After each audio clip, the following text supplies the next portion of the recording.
Welcome to Weathered Questions, where we answer the questions on your radar. Welcome in, everybody, for our second Weathered Questions podcast. My name is Kai O'Mara. I've been a meteorologist for 16 years. If this is your first time listening to us, welcome. We keep it very simple here on Weathered Questions. You have a question, we have an answer. And it's really just as simple as that, Jan, isn't it? It really is. So thanks for listening, everyone. My name is Jan Kaj, also a meteorologist just about half the time as Kai, 8 years under my belt. And we've both left the broadcast world, but we spent a lot of time there explaining things to people and helping them understand what's happening in the world of weather around them. And we are so excited to be able to get to do that now for you, our wonderful listeners of this great podcast. We are. And I'll tell you, as we go forward here today, we're going to learn about the importance of wind and how it can have effects on how showers move around. We're going to get to a rainbow question today. We're also going to get some great gift ideas for Father's Day. If you have not thought about that, we're getting right down to the wire, even overnight prime shipping. You get a little nervous. We're just a few days away, Jan, for Father's Day. So we'll have some great Father's Day gifts for you. But one of the neat things about this podcast is not only is it adults that answer or that ask questions, it's kids too. And my daughter had a question because this was the year that we decided no more portable basketball hoop. Not going to happen. The climate of Iowa is much too windy for us. And so we tried. We weighed it down with sand. It didn't work. Fell over. Then we tried tying it down with ratchet straps. Then it just flat out broke. So it was not meant to be. So we were out in the garage putting together the new basketball hoop. And the way that our house faces, that garage door faces out to the west. And what does weather do in Iowa? We always look to the west, right? To try and find a storm or to try and find changing weather. Not this time. And we're in there working. And she goes, "Dad, I think it's going to rain." And I'm like, all right, is it raining? Yeah, it started raining. And the western sky was not dark. So I'm just in there working, listening to the radio and trying to get this thing put together. And all of a sudden we've got a downpour of a shower going on in the driveway. And the kids are loving it. My wife comes out to join. And it basically snuck up on us. So the question was, why did that storm move backwards? It clearly moved from east to west rather than the traditional west to east. So Jan, you want to take a shot at this one as to what is going on here? Yeah. No, I'm so glad that Ellie asked about that, right? But what an inquisitive, good question coming from, how old's Ellie? 10? 10. Just turned 10 this year. Yep. Yeah. Great question. So there is a lot of stuff that goes into this, and I'm sure you explained a lot of this to Ellie about how all our levels of the atmosphere, as you're going up throughout the atmosphere, there's different levels, and at those different levels, the wind can be going different directions. And so ultimately what it comes down to is the winds steering that storm are going in a different direction than the winds that are either closer down to the surface or higher up, probably a little bit of both in that.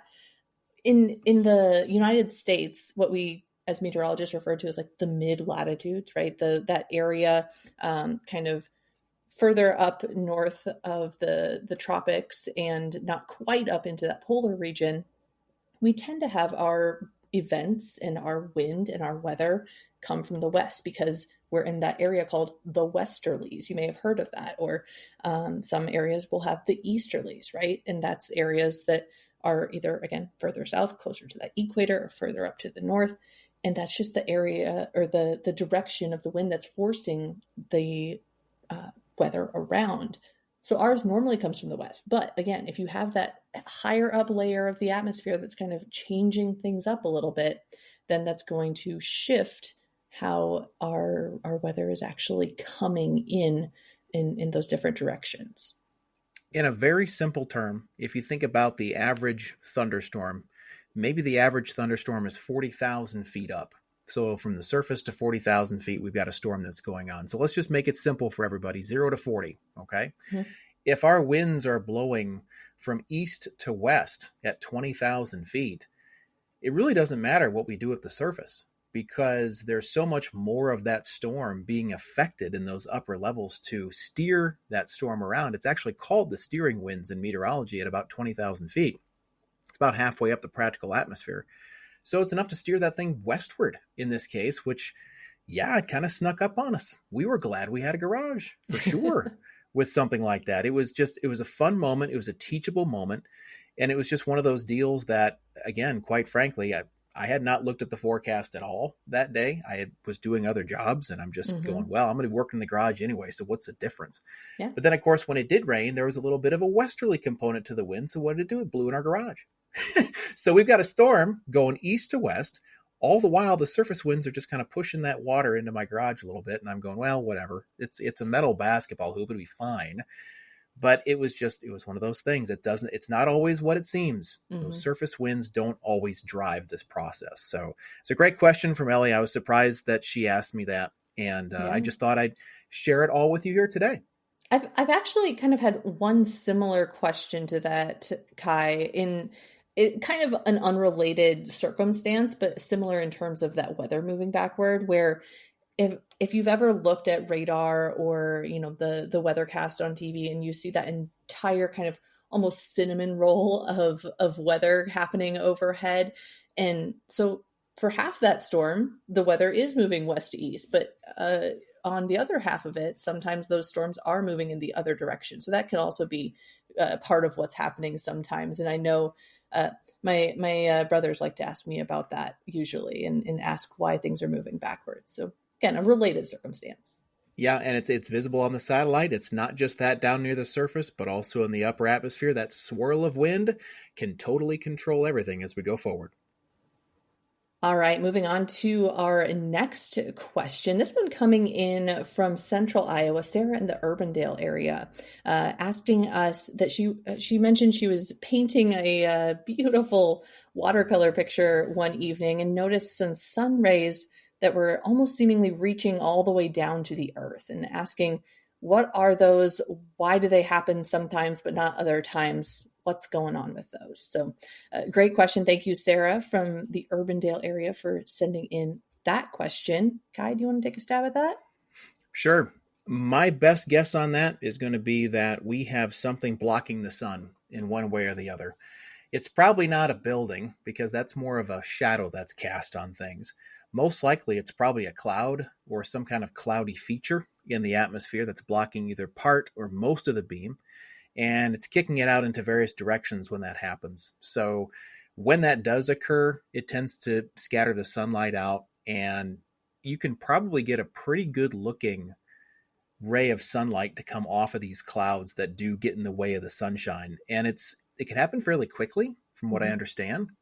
And so can you say again, when did she notice this, Jan? It was in the evening, she said, that she was painting in the evening. Okay, so the sun would have been pretty low. Yeah. Sun would have been probably pretty low. So I think that's probably what we have going on here, is it's right down low in the horizon, and there's probably a cloud that is blocking it. Yeah. And my other best guess would be, again, not knowing the full circumstance, that they're something called crepuscular rays.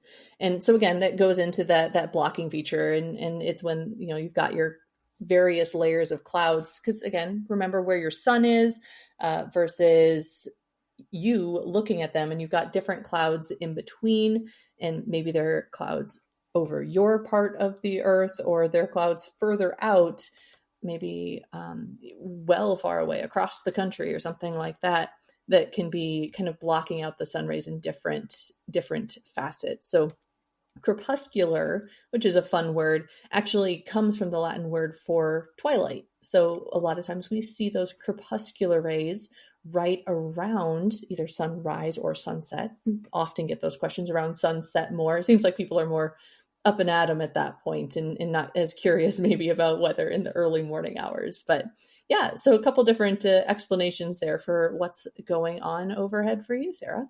Yeah, looks like that all tracks. And it also makes total sense with this being a twilight situation. We think about how busy our mornings are. I don't know about you, but I don't have a chance to sit on the back porch in the morning and do nothing. It's hectic. The kids are going to school. We're trying to get our routines together. But at night, you're kind of in that wind down period. And with Sarah doing the painting like that, it was probably a nice, relaxing activity, and just happened to see it. So yeah, that sounds Sounds good to me. I think Yeah. we answered her question, Jan. I think so. And if not, let us know. We're happy to go into more detail. All right, we're coming up on that time of the show now to talk about weather trivia. And I think it's appropriate, given that we just talked about Sarah's question from Urbandale about the sun rays and most likely being blocked by some clouds and getting to those crepuscular rays. We want to talk about clouds and the most common cloud type over the Midwest. And that's your trivia question today. What is the most common cloud type over the Midwest during the summer? Is it A, stratus, B, lenticular, C, cumulus, or is it D, nimbus? We're going to give you a chance to think about that answer. We'll take a quick break, and we'll get right back to trivia coming up next. Picture this, an impressive new front door paired with updated siding, durable, stylish, and your home's perfect first impression. Now imagine your windows, energy efficient, crystal clear, and designed to enhance your home's beauty and comfort. At Hometown Restyling, big dreams become reality, and it's easier than ever with 0% financing for 60 months. Go to hometownrestyling.com for a free quote. Dream big. We'll make it happen.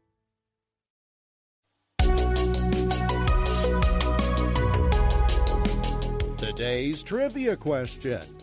All right, hopefully you've had a chance to think about your answer to today's trivia question. One more reminder, we're looking for the most common cloud type over the Midwest during the summer. And your answer options are A, stratus, B, lenticular, C, cumulus, or D, nimbus. And the answer... We'll do another drum roll there. I love it. I love it. We can take turns with the drum roll. I did one last week. You can do one this maybe week. By episode 3 we'll upgrade to an actual drum roll sound effect. We'll see.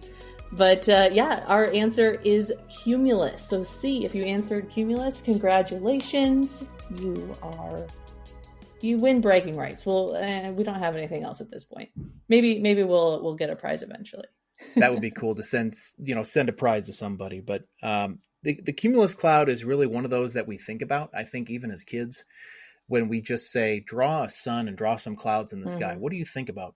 You think about a blue sky, you think about a sun, and then you think about these puffy fair weather clouds, which they kind of look like cotton balls, but they are called a cumulus cloud. And they are very common. They are driven by daytime heating. So what happens is the sun heats the ground heats the air above it, the air begins to rise. All very natural. Well, our sun angle is much higher in the summertime than it is in the wintertime, so there's stronger heating. We know that because we have a much better chance of wearing shorts in the summertime than we do in the wintertime, and that's going to drive this whole process. You'll tend to get more cumulus clouds, especially after a rainfall, especially a couple days after when the ground's a little more wet. Dew points are a little bit higher, but either way, they're a very common cloud type. They typically form between about noon and 5 o'clock, so it's a great cloud. You get photos of those all the time. Speaking of the other three, so stratus and nimbus are very similar in their nature. They're both low and gray. Nimbus, though, creates rainfall versus stratus, which can be just low and gray and not raining. And then our good friend lenticular, which looks like a UFO. They're so cool. They are cool. Have you ever seen one in person? I have, very rarely. I want to say I've seen them like twice. Once over mountains, and once somehow over the middle of central Iowa that we just had, the right amount of undulation in the atmosphere that we were able to kick up a little bit of lenticular clouds. They're exceedingly rare in areas that are very flat like we are in the Midwest. But when you start to get some of the hills and the mountains involved, you tend to get those a little bit more. But I would say a best description is kind of like a flying saucer. Wouldn't you agree with that? Yeah, or like a stack of pancakes or something almost. Yeah, it's a very cool cloud. It's one cloud I have yet to see in my lifetime. Oh. Maybe I should go to the mountains more often. You got to get out, Kai. Come on. I got to get out of Iowa, I guess, I suppose. All right, let's move on and check out another question. This one is one that was sent in by Hallie. Let's hear what you got, Hallie. Hi, I'm Hallie from Waukee, and I would like to know why you can never get to the end of a rainbow. All right, a great question and a very common one as well. a lot of people love to look at rainbows if they come out after a rainfall or kind of maybe preceding, depending on the time of day. We get so many photos of those sent in, especially when they're double rainbows. And the age-old question, how do I get to the end? Once somebody figures it out, hopefully, there is a pot of gold there, but hey, still to be determined, right, Kai? It still is to be determined. And you want to know one of the reasons why it's still kind of a TBD situation there? Unfortunately, we can't go and hug a rainbow. We can't take a rainbow out for a date. We can't, the rainbow's not going to sit in the audience during our daughter's basketball games. It's an atmospheric optic phenomenon is what it is. And in fact, if you were to somehow be able to lift yourself off the ground and leave everything in the atmosphere where it is, but change your position, the rainbow may actually go away just based on the angle. And so it's a really neat feature, but I'm sorry, Hallie, there's no end. It's just one of those things. It's an atmospheric optics kind of situation. It doesn't have a temperature. It doesn't have any emotion to it. It's not going to hurt you. Not going to hurt you either, but it creates a very nice photogenic opportunity. Sometimes you can get double rainbows too.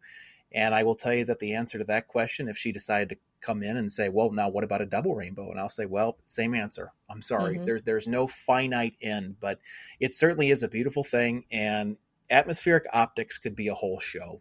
It absolutely could. And it's actually entire units at the college level when you go through and study how everything is bent and refracted in the atmosphere. And it's just a really cool deal, but I'm sorry. There's no finite ending. I have yet to find the pot of gold at the end because I'm still working. I've got, 25 years to retirement minimum, and I have not found a pot of gold yet. So I'm not cashing in on that one yet, Jan. But yeah, they are just that not obstacle illusion. I don't know where I was going with that. Optical illusion that is just light, sunlight, white light bending through a raindrop. We talked about kind of the light spectrum a little bit actually last week with the why is the sky blue? And here we are talking about optics again, right? The sunlight is bent through that raindrop. It acts almost as a prism and kind of bends all that light out. And so you see that entire spectrum of colors. That's what results in that rainbow. And you talked, Kai, about like if you could move yourself in the atmosphere and try to change your position, probably what would happen, like you noted, is that you wouldn't see it anymore because you have to be in a certain position as compared to where that light is coming from. So the sun as compared to where that refraction is happening. So that rain. So there's very specific positioning.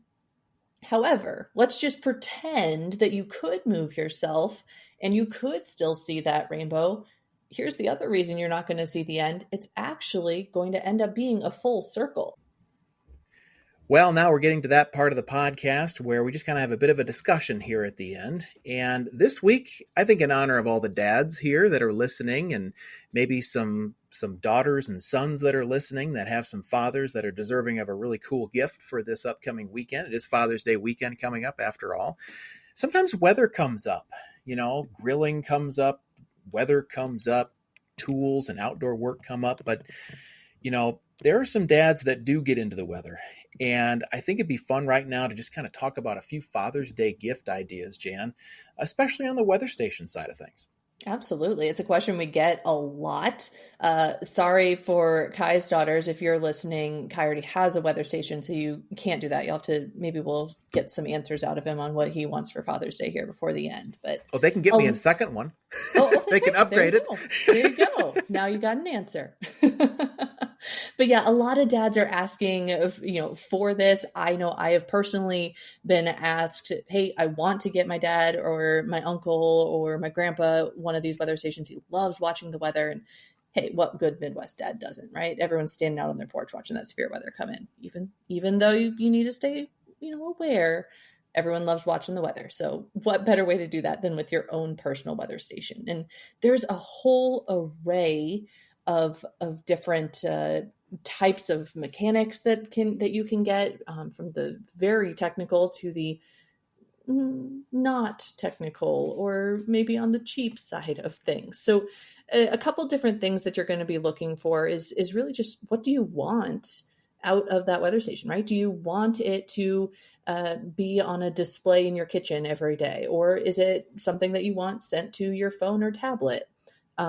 Is there something specific that you're looking for? Some weather stations won't do all different parameters. So just think about, what it is that dad might be most interested in and what he may want to get out of it.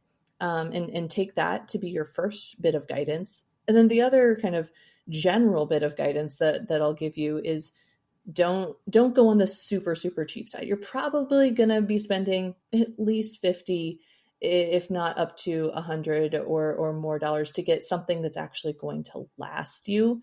And there's a few different reasons for that, but there's a lot of moving parts on a weather station, Kai, and you want to be sure that those things are in good shape, right? Yep. And really kind of going back to what you said as well, what does dad need it for? Does dad just need to track the temperature? Then you're going to get away pretty easily, $20, $30, $40 tops. Buy him a right? thermometer. Yeah. Buy a thermometer, wireless thermometer nowadays, Bluetooth that thing into the phone, and it can tell him every time it goes down below 20 at night if he wants, something very similar to that. If you want more, maybe you just want a rain gauge and nothing more. You can do that. You can get a standalone rain gauge that's electronic that'll actually report back to your phone.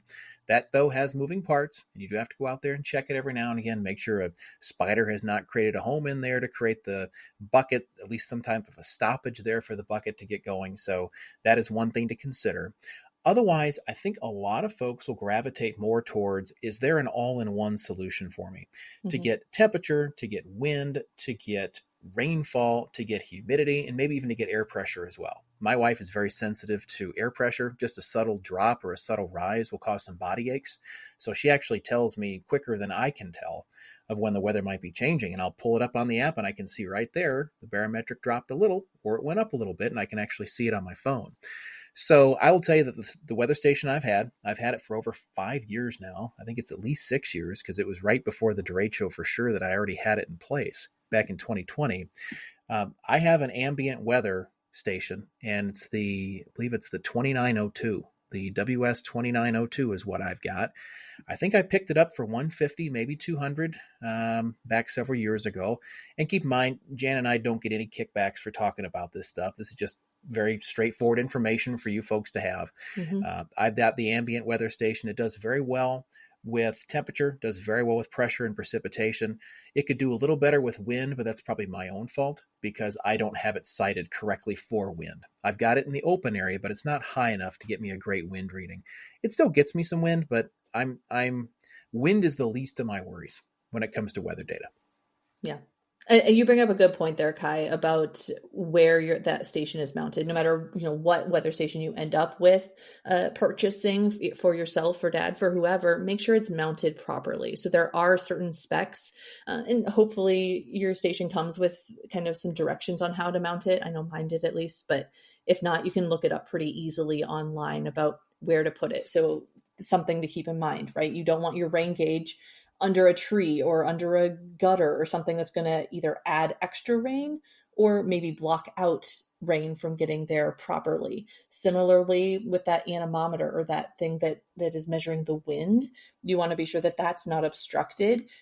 Generally, weather stations are mounted about 2 meters above the surface. So there is actually specific height and distance from building and other obstruction recommendations for those. So just kind of keep those in mind too. You may have a perfectly good weather station that you're like, yeah, this thing's always wrong. Maybe it's because it's not mounted properly. And maybe you dig a big hole and help dad remount that for Father's Day if he has one that he wants to get mounted properly.